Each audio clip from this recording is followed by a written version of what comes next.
Olá pessoal, estamos aqui mais uma vez com a gravação de um conteúdo que pode ser bastante relevante para todas as empresas de engenharia, todas as empresas de construção civil e as empresas de infraestrutura brasileiras, principalmente as de energia, que é o tema que vai nos mover hoje, né?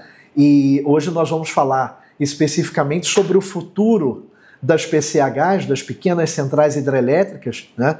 E para isso a gente está podendo contar com a brilhante participação da Alessandra Torres, a quem eu já agradeço. Muito obrigado, Alessandra, pela tua vinda.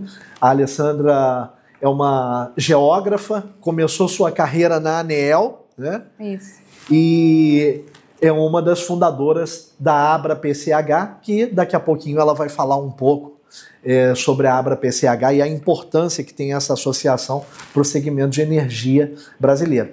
E durante o nosso encontro eu vou chamá-la carinhosamente de Alê, não vou conseguir chamar de Alessandra Torres, vou chamá-la carinhosamente de Alê, e assim nós vamos tocar esse momento. Primeiro, Alessandra, seja muito bem-vinda, a gente agradece muito, né, a tua vinda na CEEL, o teu tempo, né? Você está vindo do Energy Summit agora, fez uma apresentação brilhante lá, e obrigado por você compartilhar o teu conhecimento aqui com a gente.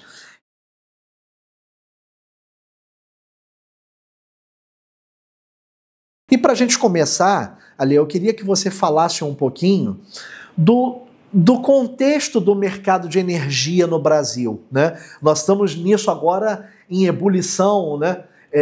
Ontem tivemos alguns eventos, algumas pautas que já estão te gerando inquietações, mas é um mercado que está em ampla discussão agora, né? Energias renováveis, a intermitência que isso gera nas redes, os problemas das linhas de transmissão, né? Sim. Esse boom de eólica que a gente viveu e agora é um segmento que a gente não sabe bem como vai se comportar, né? As questões de solar também, já com muitos questionamentos, né? E se a gente pensar em energias firmes, né?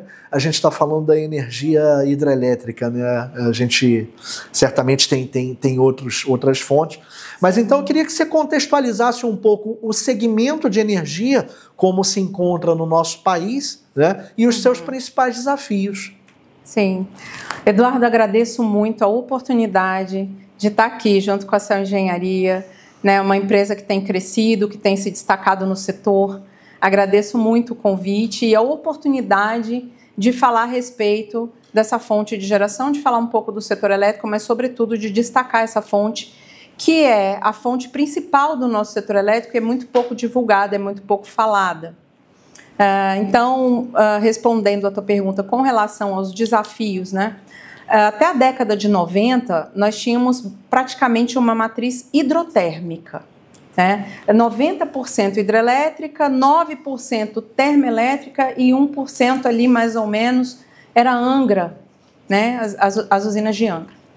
Angra 1 e 2, se eu não estou enganada. Então, essa matriz ela funcionava de uma forma. A partir dos anos 2000, com a entrada das novas energias renováveis, que são intermitentes, a nossa matriz saiu de uma matriz hidrotérmica para uma matriz de variabilidades. E nós ainda estamos aprendendo como lidar com essa matriz de variabilidades. Então, nós saímos de uma matriz que hoje é 87% renovável, ou seja, tanto quanto a década de 90, mas com alguns desafios que nós não tínhamos lá. Temos uma matriz extremamente renovável, porém isso tem tido impactos na forma como o nosso sistema tem se comportado. A gente tem tido desafios no sentido de diminuir a questão de flexibilidade, de serviços ancilares, de confiabilidade, que é algo que hoje é um dos requisitos mais importantes para o nosso consumidor, que é a questão de confiabilidade. A tarifa hoje que o consumidor paga, ele tem que ter confiabilidade, né? E ele não tem tido isso da forma como ele poderia ter. Então, as novas renováveis são fontes importantíssimas para o nosso sistema. Sem dúvida alguma, nós temos recursos renováveis, temos que saber usá-los, mas o Brasil ainda fica patinando saber lidar com a abundância e com a escassez desses recursos.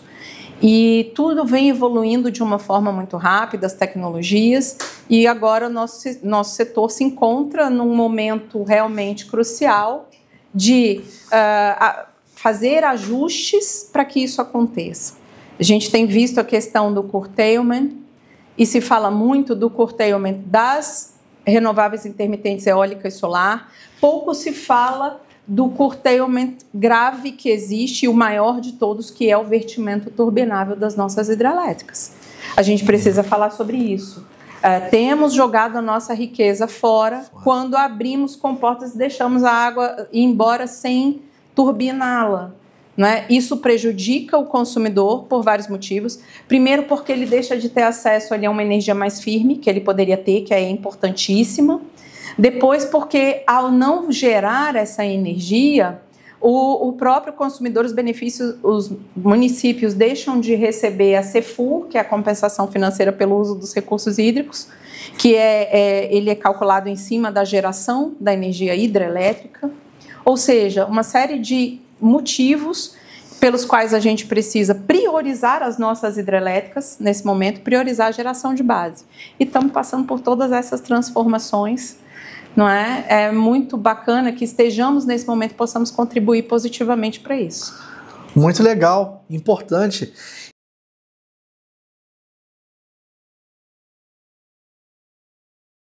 E ao te ouvir, né, remete muito a uma segunda questão, Ale, que eu queria te colocar, que é a importância, né, das PCHs nesse cenário, né? Porque você falou da evolução dessa matriz energética, né?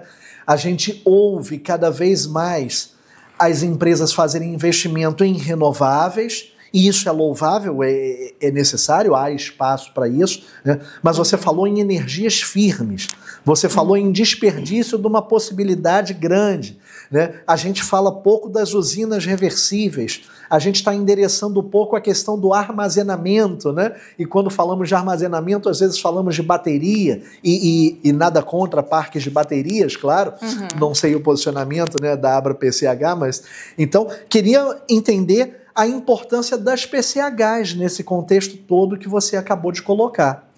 Olha, as PCHs são importantíssimas para o nosso sistema. Veja bem, nós não podemos prescindir de novas grandes hidrelétricas. Quando olhamos a situação dos reservatórios no Brasil, por exemplo, com toda essa mudança climática que tem acontecido no mundo e no Brasil, nós detectamos que os reservatórios existentes hoje, eles sofrem muito, é muito difícil para eles segurarem o sistema de pé. Nós precisamos de novos reservatórios, não podemos abrir mão das grandes hidrelétricas, de novas grandes. Mas como não temos novas grandes engatilhadas no planejamento, nós temos muita possibilidade com as pequenas hidrelétricas, que são de mais fácil implantação, de curto e médio prazo de implantação, que são de baixo impacto ambiental e em parte reversível. É bom que se diga isso, porque a vegetação ela se recompõe ao redor do reservatório ao longo do tempo. São empreendimentos de longa vida útil, né? Assim, as renováveis intermitentes têm uma vida útil aproximadamente de 20 anos. As PCHs, nós temos PCHs gerando no Brasil há 129 anos. Não tem nenhuma outra fonte que entrega isso para o setor em termos de longevidade. Uma energia firme. Por ser um bem da União, a água ser um bem da União, esses bens revertem para a União ao fim da sua concessão.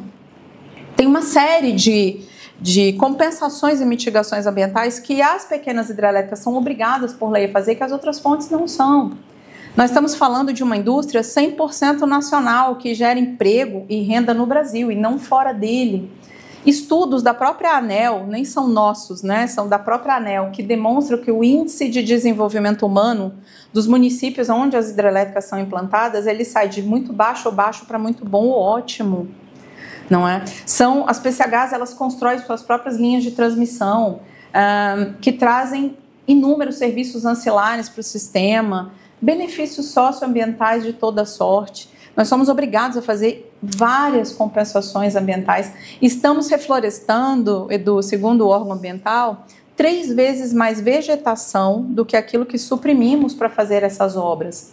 Ou seja, isso é um ganho inestimável. E em biomas sensíveis, como a Mata Atlântica, por exemplo, o Cerrado, não é? Somos amigos dos rios, porque quando você fala em hidrelétrica, vem uma discussão ambiental que é míope, que é pouco transparente no Brasil, e é importante que se diga isso.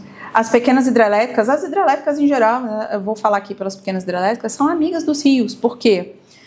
Ao longo dos rios desce uma imensidade de toneladas de lixo que descem ali no rio e param nas grades das usinas. E os empreendedores, eles são obrigados a retirar aquilo ali, porque ele vai cuidar do ativo dele, ele não vai deixar aquilo dar problema, então ele retira aquelas toneladas de lixo dos rios e dá a destinação correta para aquilo.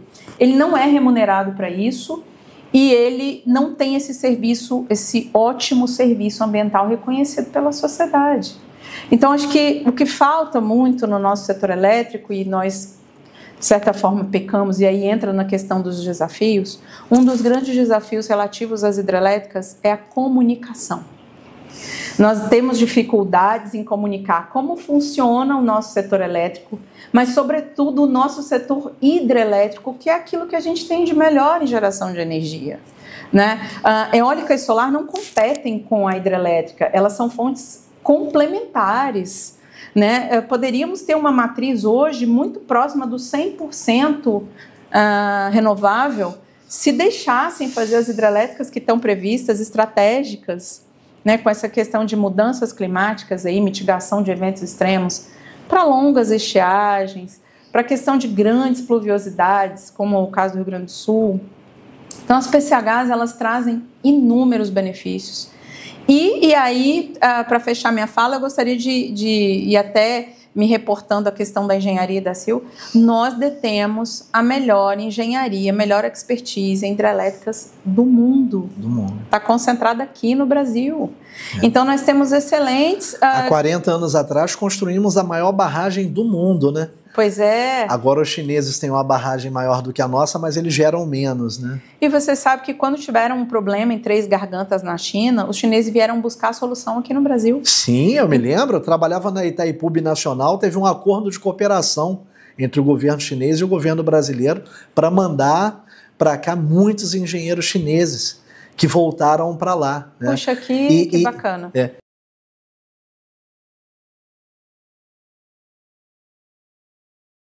Ale, a gente estava falando agora da importância das PCHs, você falou um pouco da evolução do setor, né? E eu levantei dois aspectos que eu queria que você explorasse um pouquinho mais, né? Você acabou nos falando agora da importância, mas eu te coloquei a questão das usinas reversíveis, eu te coloquei a questão do armazenamento, né? E essa temática que é tão importante para esse segmento, eu queria que você explorasse ela um pouquinho mais, né? Olha, com certeza, armazenamento é a palavra do momento. O mundo inteiro está investindo em armazenamento, né? Já esgotou o seu potencial hídrico, o mundo inteiro já fez reversíveis. E aqui no Brasil nós estamos com um pouco de dificuldade da regulamentação desse tema pela ANEEL, né, sobretudo, mas é algo que nós temos que fazer com urgência, porque nós podemos dobrar tanto a capacidade de geração quanto a capacidade de armazenamento no Brasil com as usinas reversíveis, né? As BES, as baterias químicas, elas vão ter o espaço delas lá na geração distribuída, junto à distribuidora, cargas menores. Agora, para grandes cargas, né, para grandes volumes, o armazenamento de verdade ele é hídrico. É o que o mundo inteiro está fazendo, é o que salvou a Península Ibérica na retomada do apagão que tiveram, né? Foi graças às hidrelétricas deles e às reversíveis. Então, é um tema que nós precisamos realmente dar atenção aqui no Brasil. O LRCAP, que é o leilão das hidrelétricas e termoelétricas, que foi cancelado este ano, vai ser retomado de forma muito assertiva pelo MME, é necessário e nós esperamos que esse tema de reversíveis seja tratado e seja abarcado por esse leilão, porque o Brasil não pode prescindir disso, né? É o melhor armazenamento que existe, é o hídrico, é o mais confiável, é o hidrobombeamento, tanto em circuito fechado, circuito aberto ou semi-aberto. Nós temos a expertise para fazer tudo isso e o Brasil ganha muito né, em segurança energética, em flexibilidade e confiabilidade com armazenamento hídrico. Legal. Dá uma visão para a gente, assim, para quem esteja nos vendo, como é que é essa questão de armazenamento hídrico, né? Como é que funciona isso? O que isso geraria de benefício? Porque no final da linha a gente pode estar causando algum desperdício até, né? Então, como é que isso funciona, né? Esclarece pra gente. Olha, infelizmente a gente desperdiça muita riqueza, muita água correndo em direção ao mar, né? Como a gente fala muito aqui na AbraPCH, nós viramos especialistas em adoçar o mar, quando a gente não faz reservação de água. E as reversíveis, de certa forma, algo simples. Nós temos o reservatório das hidrelétricas aqui embaixo, tem os condutos, né, que são levados para um reservatório mais acima, né, posicionado acima, onde esse hidrobombeamento vai e volta. O relevo do Brasil é muito favorável, nossa geografia é extremamente favorável ao armazenamento hídrico, né? E no caso das PCHs, Eduardo, nós já temos mapeado um ótimo potencial de reversíveis com pequenas hidrelétricas, né? Então, pelas pequenas, nós já estamos com um potencial muito bom sendo mapeado e aguardamos aí a regulamentação da ANEEL, que pode trazer inúmeros benefícios para a sociedade, mas, sobretudo, confiabilidade. O consumidor saber que ele vai chegar na casa dele, vai ter a energia elétrica dele à noite, para ele tomar o banhozinho dele, para ele assistir a Netflix, botar o celular para carregar. É tudo isso que as hidrelétricas fazem, mantém toda uma estrutura industrial, todo um Brasil de pé com seus empreendimentos. Muito legal, bacana. E é um tema até relevante, a gente está falando de uma engenharia, da construção de um conhecimento, né, que a gente precisa de fato preservar, né? Porque muito desse conhecimento tem sido exportado sem a devida valoração, né, Ale? Exatamente. Então a gente precisa tomar cuidado. E um dos grandes desafios, né? Falando nisso da valoração, né, citando aí essa questão da valoração, um dos grandes desafios hoje do nosso setor elétrico é isso que né, cabe ao executivo e ao planejamento, é exatamente conseguir valorar os atributos de cada fonte. Quanto cada fonte gera? Quanto ela recebe pelo que gerou, pelo que entregou para a sociedade. Esses atributos, eles precisam ser valorados, isso precisa refletir na tarifa da energia, porque quando isso estiver equacionado, muito vai se equilibrar e vai aparecer realmente quais os benefícios de cada fonte e quanto ela recebe pelo que ela entrega. Perfeito, muito bom, sensacional, Ale.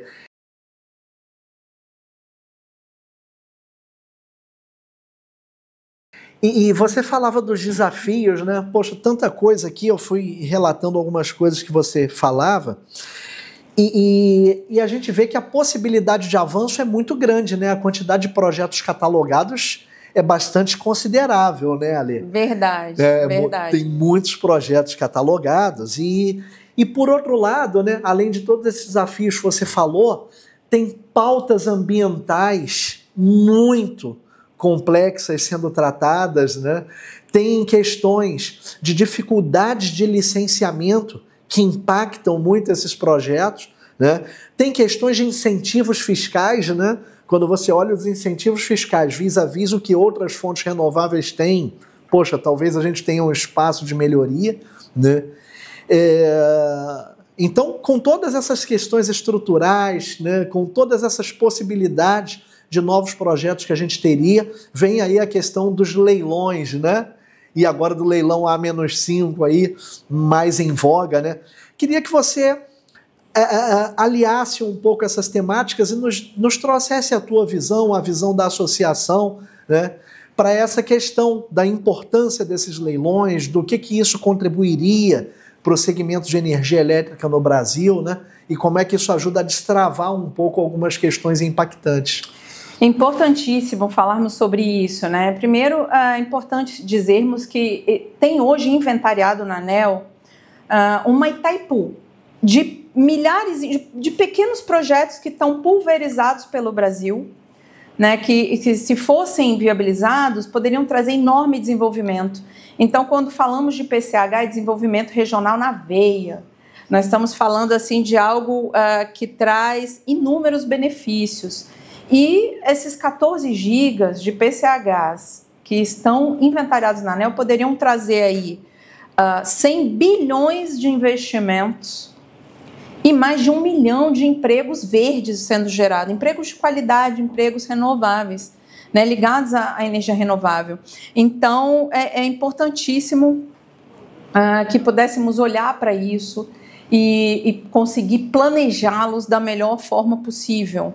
Ano de COP30, né, no Brasil, e as hidrelétricas são a única fonte de geração que podem entregar o ODS 6 e 7, né, ligados à água e à geração de energia limpa e renovável, a menor pegada de carbono de todas as fontes de geração. Então, eu acredito que esse ano é um ano especial, nós temos o leilão, como você bem citou. É um recado importante que o MME, que é o Ministério de Minas e Energia, dá para a sociedade quando ele faz um leilão exclusivo para as pequenas hidrelétricas. Isso é um recado importantíssimo do Executivo, ele quer dizer com isso que é uma fonte importante, que o sistema necessita, nesse momento, da energia firme que as hidrelétricas podem fornecer, geração no horário de pico. Né? É um recado extremamente bem-vindo nesse momento de planejamento, é um passo que o Ministério dá. Parabéns aí ao ministro Alexandre Silveira e sua equipe, por terem colocado esse leilão exclusivo para as pequenas hidrelétricas. Na nossa opinião, por exemplo, é equivocado você colocar em leilão eólica e solar para competir com PCHs. Nós estamos falando de produtos diferentes, não é? Uma entrega uma coisa, outra entrega outra coisa. As PCHs constroem suas próprias linhas de transmissão, não é? Nós encomendamos um estudo, inclusive, Eduardo, que é bom que se diga isso. Nós temos um estudo que demonstra que pegou lá o valor de cada fonte de geração, tirando as externalidades, né? Quando você tira os subsídios, o GSF, tudo que embute numa tarifa, e você coloca ali todas as fontes, a PCH aparece como uma das mais competitivas junto com a eólica e as grandes hidrelétricas. Então, não há motivos, não há motivação alguma para que não façamos PCHs hoje no Brasil. E os leilões, e aí no caso o leilão A-5, importantíssimo esse passo que o Ministério dá. Nós tivemos um cadastramento recorde na EPE, 3 GB de projetos cadastrados. Isso demonstra para o governo o apetite do empreendedor, a disposição do empreendedor em investir nessa fonte, mesmo com tantos entraves e dificuldades com o meio ambiente, não é? Agora, nós temos outras equações que esbarram nessa questão do leilão, que além do empreendedor ter que obter o licenciamento ambiental, ele também esbarra na questão das conexões, né, dos pontos de conexão, que hoje é um gargalo também, mas aí não é um problema ligado às PCHs, e sim, de forma geral, o ONS tem colocado aí também nas mídias as dificuldades que ele tem tido nessa questão dos pontos de conexão. Os ajustes são gerais, né? Mas a gente vê com bons olhos, sim, esse leilão que vai acontecer no final de agosto. Espero que ele seja muito bem sucedido. Nós temos empreendedores com muito apetite para investir. Que bom, muito bom.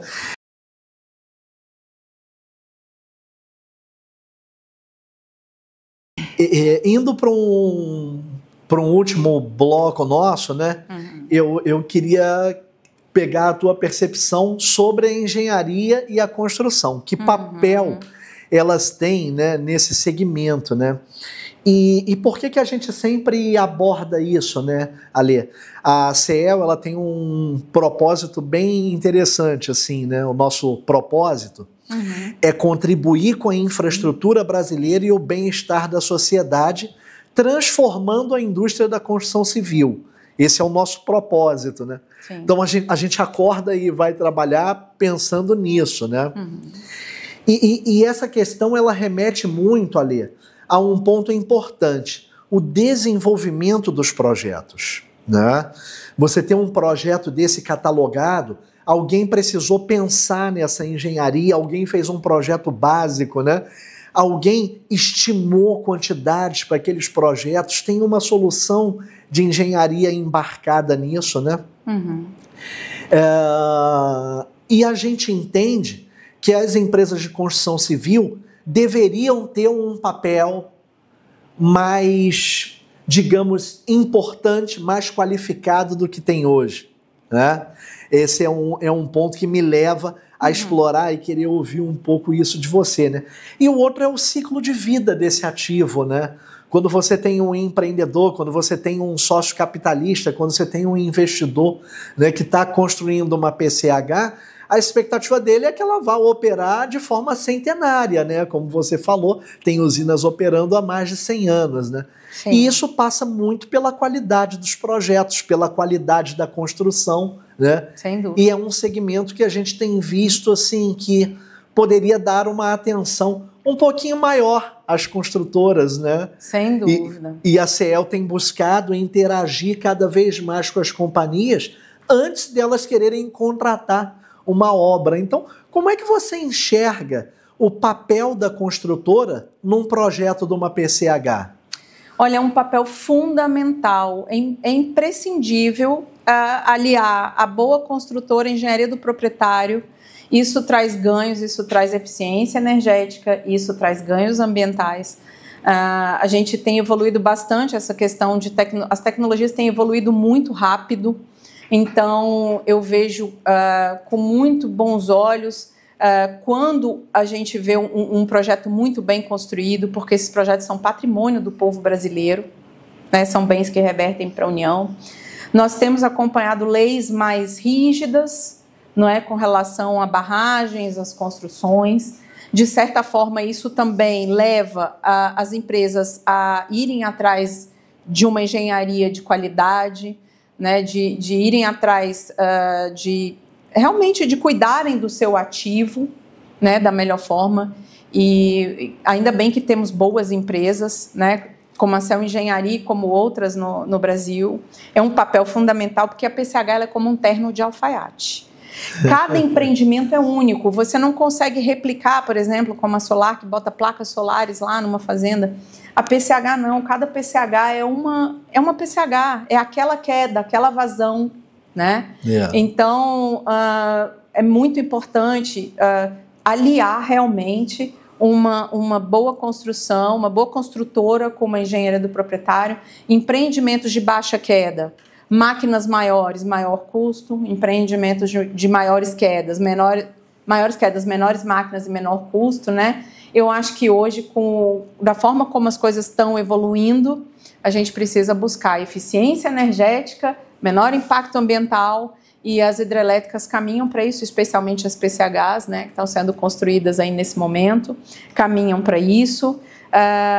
É o papel fundamental que pode viabilizar ou inviabilizar um empreendimento, né? Yeah. Uma boa engenharia, uma boa construção faz com que o empreendedor tenha que fazer mais rápido uma manutenção ou postergar uma manutenção em razão de seus bons ativos. Né? Então, é um papel fundamental. Muito bom, muito bom. Obrigado, Alia, obrigado. É uma visão que converge bastante com a nossa, e a gente já fez muitas obras com CEMIG, né? Estamos fazendo, temos muitos contratos com a CEMIG, fizemos muitas obras com Statkraft, com Light, né?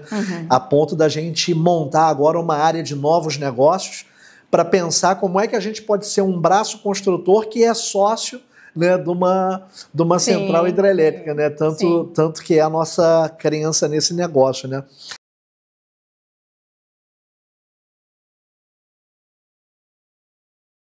Para a gente caminhar para o fim, Alê, eu queria que você falasse um pouquinho da Abra PCH, né? Uma associação tão importante assim para o segmento de energia.